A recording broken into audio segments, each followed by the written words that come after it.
নমস্কাৰ, মই সুস্মিতা আপোনালোকৰ সৈতে আৰু আজিৰ ভিডিঅ'ত মোৰ লগত আছে মোৰ দাদা আৰু মা।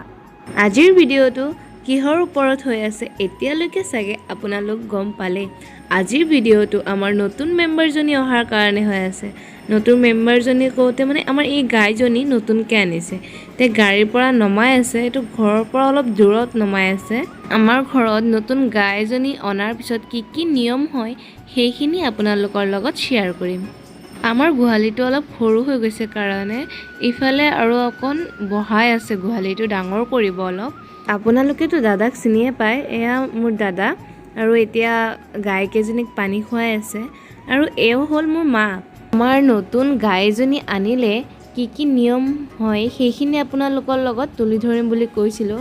এয়া চাওকচোন, মায়ে এতিয়া ধূপ ধূনা দেখাই আছে, আশীৰ্বাদ দি আছে আৰু তাৰপিছত ধান আৰু আমাৰ দুব বুলি কয় সেইখিনি দিয়ে অলপ আশীৰ্বাদ কৰি দিয়ে। সেইখিনি আশীৰ্বাদ কৰি আকৌ সেই ধান আৰু দুববিলাক মানে ঘাঁহবিলাক এনেকৈ প্লেটত দি দিব খাবলৈ তাইক।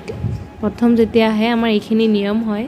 তাৰপিছত সিহঁতৰ ভৰিত অলপ পানী ছিটিকাই দিব লাগে। এয়া পানীবোৰ পৰি আছে যে তাইৰ ভৰিত দিছিলে।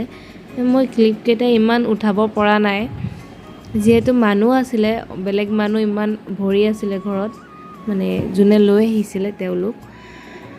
আৰু এতিয়া আপোনালোক আমাৰ গোটেই গাইকেইজনী চাব পাৰিব লগতে।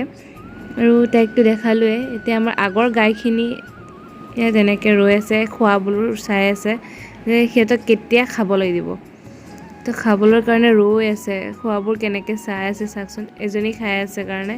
আজিৰ ভিডিঅ'টো ইমানখিনিয়ে, অলপ সৰুকৈ আপোনালোকৰ লগত শ্বেয়াৰ কৰিলোঁ। আৰু বাকী আপোনালোক ভালে আছে ন?